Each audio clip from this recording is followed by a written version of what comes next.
Brought to you by ITC Sunrise मसाले, स्वाद बिहार का। नमस्कार, बिहार तक देख रहे हैं आप और आपके साथ मैं हूं आशीष अभिनव। बिहार सरकार जमीन से जुड़े विवादों के निपटारे के लिए सर्वे करा रही है। सर्वे तो शुरू हो गया है, लेकिन कई लोगों के मन में इसको लेकर संशय की स्थिति है।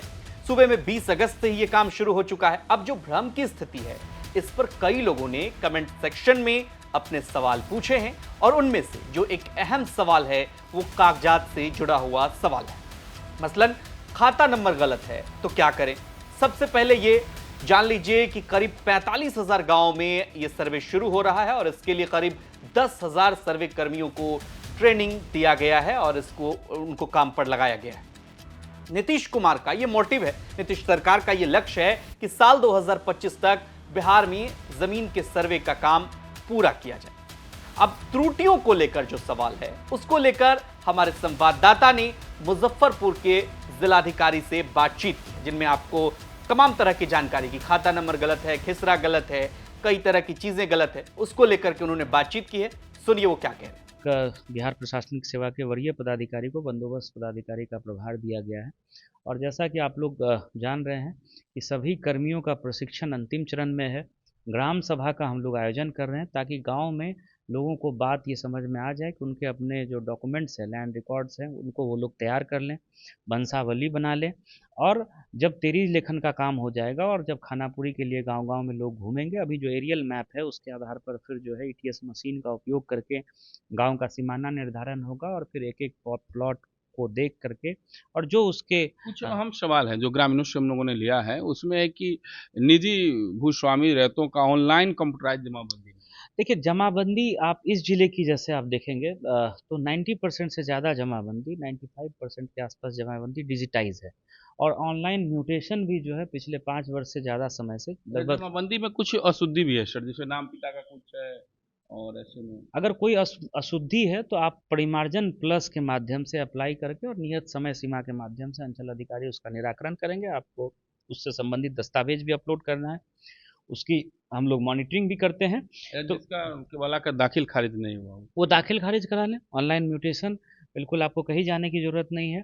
और जैसा कि आप लोगों ने देखा होगा कि पिछले 5-6 महीने में हम लोगों ने फरवरी के बाद से ही, जबकि चुनाव की अवधि रही है 3 महीने की, उसके बावजूद भी जितने आवेदन आए लगभग उससे 25,000 ज़्यादा। परिमार्जन ऐप पर अपने सभी समस्याओं के लिए वो कर सकते हैं। तो इसके लिए जो जहाँ से जो दिल्ली में है, पटना में है, मुजफ्फरपुर में है, तो वो अपने अपने दूसरे जगह से। हाँ बिल्कुल, अगर आपकी कोई अशुद्धि उस प्रकार की है, जमाबंदी में नाम गलत है, उसमें क्या डॉक्यूमेंट्स लगेगा, जैसे दाखिल खारिज के लिए जैसे जैसे एक उदाहरण दे रहे हैं कि मान लीजिए कि आपका खेसरा नंबर या खाता नंबर गलत चल गया।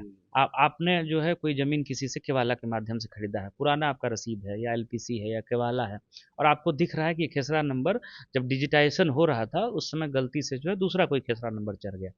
तो आप अपनी पुरानी एलपीसी, अपना पुराना रसीद, आपका पुराना जो केवाला है वो आप अपलोड कर दीजिए साक्ष्य के रूप में और परिमार्जन प्लस में आप अप्लाई कर दीजिए।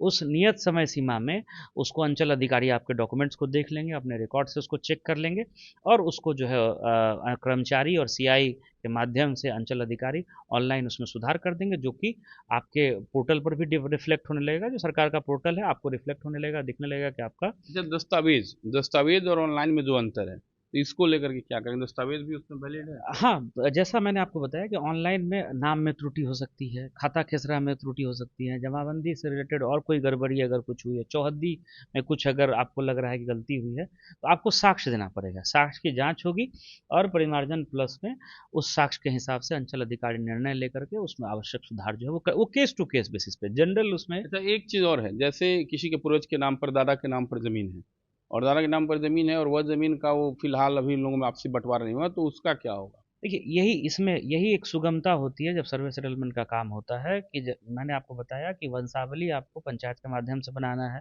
और वंशावली को ग्राम सभा में डिस्कस किया जाएगा, आम लोगों के सबके सामने बात होगी। उसमें क्या होता है कि कोई चीज़ कोई छुपा ले, हाँ, तो वो जो है मामला बहुत कम हो पाता है, क्योंकि सबको सबके बारे में गांव के पता है कि इनके परिवार में इतने बच्चे हैं, तो वो वहीं पे आपत्ति आ जाती है। इसीलिए जब वंशावली स्व घोषणा पत्र जब वो देंगे और वंशावली प्रोड्यूस करेंगे, वंशावली पर ग्राम सभा में चर्चा होगी और अगर कोई आपत्ति आती है तो वहीं पर उसका निराकरण होगा। अब एक और सवाल है कि आपका नंबर अब कब आएगा, मतलब इस सर्वे में आपका नंबर कब आया। तो आपको बता दें कि बिहार के राजस्व एवं भूमि सुधार विभाग के सचिव के मुताबिक पहले फेज में 59% गांवों का सर्वे होगा, जहां जमीन के प्लॉट की तादाद जो है वो 2000 से कम है। इसके बाद उन गांवों की ओर रुख किया जाएगा जहां प्लॉट की संख्या इससे ज्यादा है।